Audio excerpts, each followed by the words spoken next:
ಸ್ವಾಮಿ. ಇವಾಗ 115 ರೂಪಾಯಿ ಮಾಡವ್ರೆ. ಸಂಬಂಧಪಟ್ಟ ಅಧಿಕಾರಿ KH ಮುನಿಯಪ್ಪನವ್ರು ಏನೋ ಗ್ಯಾಸ್ ಸಿಗ್ತದೆ ಅಂತ ಹೇಳ್ತಾವ್ರೆ.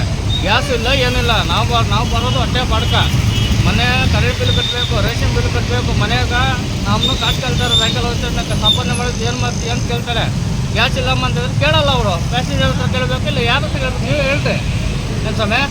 ಅದು ಯಾವುದೋ ಬಾಂಬ್ ಹಾಕ್ತಾರಂತ ಅಲ್ಲಿ ಯುದ್ಧ ಆದಂತೆ ಅಲ್ಲಿಂದ ಇಷ್ಟು ಫಸ್ಟು 60-70 ರೂಪಾಯಿ ಗ್ಯಾಸ್ ಬೇಕಾಯ್ತು. ಇವಾಗ ಏಕಾಏಕಿ ಇದು ಮಾಡಿಬಿಟ್ಟವ್ರೆ. ನಾವು ಯಾರ ಹತ್ರ ಕೇಳ್ಬೇಕು ಸ್ವಾಮಿ ನೀವು ಹೇಳ್ರಿ. KH ಮುನಿಯಪ್ಪನವ್ರು ಇವಾಗ ಗ್ಯಾಸ್ ಬರ್ತೈತೆ ಬರ್ತೈತೆ ಅಂತ ಹೇಳ್ತಾರೆ. ಸಾಯಂಕಾಲ ಬೆಳಗ್ಗೆ ಬರ್ತೀರಿ, ಸಾಯಂಕಾಲ ಗಂಟೆ ಇಲ್ಲೇ ಇರ್ತೀರಿ. ಇಲ್ಲೇ ನಮ್ದು ಊಟ ನಾಷ್ಟ ಎಲ್ಲ ಇಲ್ಲೇ ಆಗೋಗ್ಬಿಟ್ಟೈತೆ. ಯಾರು ಕೊಡ್ತಾರೆ ನಮ್ಮ ಕಾಸು? ಯಾರು ಕೊಡ್ತಾರೆ ನಮ್ಗೆ ಇದು? ಇವಾಗ ಸಮಯ KH ಮುನಿಯಪ್ಪನವ್ರು ಹೇಳ್ತಾವ್ರೆ ಗ್ಯಾಸ್ ಬರ್ತೈತೆ ಅಂತ ಹೇಳ್ಬಿಟ್ಟು. ಗ್ಯಾಸ್ ಇಲ್ಲ ಏನಿಲ್ಲ. ಇವಾಗ ನಾವು ಟ್ಯಾಕ್ಸ್ ಕಟ್ಟಬೇಕಣ್ಣ, ಇನ್ಶೂರೆನ್ಸ್ ಕಟ್ಟಬೇಕು, ಪಾಸಿಂಗ್ ಮಾಡಬೇಕು, FP ಮಾಡಬೇಕು. ಇನ್ನೊಂದು ಮತ್ತೊಂದು ನಮ್ಗೆಲ್ಲ ಐತೆ. ಇವಾಗ ಪ್ಯಾಸೆಂಜರ್ ಕೇಳಿದ ತಕ್ಷಣ ಕಾಸು ಮಾಡಿ ಸಂಬಂಧಪಟ್ಟ ಅಧಿಕಾರಿಗಳು ಬಂದು ಕೇಳಬೇಕು. ಅವ್ರು ಯಾರು ಹೇಳ್ತಾರೆ ಅಲ್ಲಿ ಗ್ಯಾಸ್ ಬರ್ತೈತೆ ಇಲ್ಲಿ ಬರ್ತಾರೆ ಅಂತ ಹೇಳ್ತಾರೆ. ಯಾವುದು ಬರ್ತಾ ಇಲ್ಲ. ಇದ್ರ ಬಗ್ಗೆ ನೀವೇ ಕ್ರಮ ತಗೊಳ್ಬೇಕು.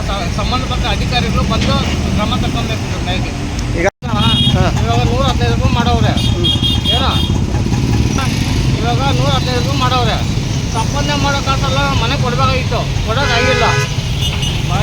ಸಂಪಾದನೆ ಮಾಡೋದ್ರಲ್ಲಿ ಗ್ಯಾಸ್ ಆಗ್ಬಿಟ್ಟೈತೆ. ಇದು ಏನೋ ನೀವೇ ಒಂದು ಇದು ಮಾಡ್ಬೇಕಣ್ಣ. ಅಲ್ಲ ಈಗ ಎಷ್ಟು ರೇಟ್ ಇತ್ತು ಮೊದಲು, ಈಗ ಎಷ್ಟು ರೇಟ್ ಆಗೈತೆ? 70 ರೂಪಾಯಿ ಇತ್ತಿತ್ತಣ್ಣ. 70 ರೂಪಾಯಿ ಇತ್ತು. 75 ಮಾರು, ಆಮೇಲೆ 85 ಮಾರು. ಇವಾಗೇನೋ 115 ರೂಪಾಯಿ ಐತೆ ಗ್ಯಾಸು. ಗ್ಯಾಸ್ ಎಲ್ಲಿ ಸಿಗ್ತಾನೆ ಇಲ್ಲ. ಇದ್ರ ಬಗ್ಗೆ ನೀವೇ ಏನೋ ಒಂದು ಸರ್ಕಾರ ಇದ್ರ ಬಗ್ಗೆ ಏನೋ ಈಗ 115 ರೂಪಾಯಿ ಕೊಟ್ಟು ನೀವು ತೊಗೊಂಡೋಗಿ ಬದುಕಕ್ಕಾಗುತ್ತಾ? ಎಲ್ಲದಣ್ಣ ಆಗಲ್ಲಣ್ಣ, ಆಗಲ್ಲ, ಬದುಕಕ್ಕಾಗಲ್ಲ. ಯಾರ ಮೇಲೆ ಹೊರೆ? 50 ರೂಪಾಯಿ ಚೆಂಡಿಂಗ್ ಹೋಗ್ತೀರಿ ಬಸ್ ಸ್ಟಾಪ್ಗೆ. 50 ರೂಪಾಯಿ ಅವ್ರಿಗೆ ಯಾರು ಕೊಡಲ್ಲ. 100 ರೂಪಾಯಿ ಹೇಳ್ಬೇಕು, 100 ರೂಪಾಯಿ ಕೊಡಲ್ಲ. ಇನ್ನೇನು ಜೀವನ ಮಾಡೋದು ನಾವು? ಈಗ ಇದ್ರ ಹೊರೆ ಯಾರ ಮೇಲೆ ಹಾಕ್ಬೇಕಾಗತ್ತೆ ನೀವು? ಅಣ್ಣ ಸರ್ಕಾರ ಮೇಲೆ ಹಾಕ್ಬೇಕಣ್ಣ. ಅಲ್ಲಲ್ಲ, ಇದ್ರ ಹೊರೆ ಯಾರ ಮೇಲೆ ಹಾಕ್ತೀರಿ ನೀವು? ಮೇಲೆ ಹಾಕ್ಬೇಕಣ್ಣ. ನಾವು ಹೇಳಿದಷ್ಟು ಕಾಸು ಅವ್ರು ಕೊಡೋದು ಇಲ್ಲ, ಇದು ಮಾಡೋದು ಇಲ್ಲ.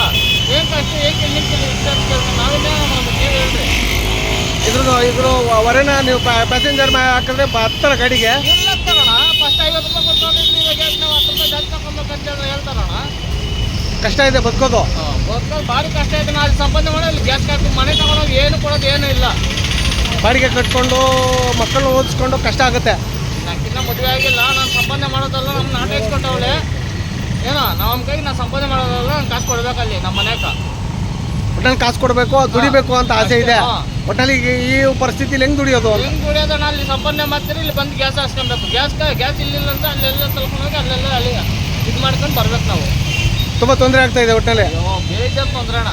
ಹೇಳೋರಿಲ್ಲ ಕೇಳೋರು ಇಲ್ದಂಗೆ ಆಗ್ಬಿಟ್ಟು ಹೇಳೋರು ಮಾಡೋರು ಯಾರೆಲ್ಲ ನಾವೆಲ್ಲ ಒಗ್ಗಟ್ಟಿಗೆ ಬಿಟ್ಟರೆ ಇಷ್ಟೊತ್ತಿ ಅವರು ಎಲ್ಲ ಏನು ಬೇಕೋ ಇದು ಗ್ಯಾಸ್ ಹಚ್ಬೋದಾಗಿತ್ತು. ನಾ ಇಲ್ಲಿ ಆಟೋದವರೇ ಒಗ್ಗಟ್ಟಿಲ್ಲಲ್ಲ.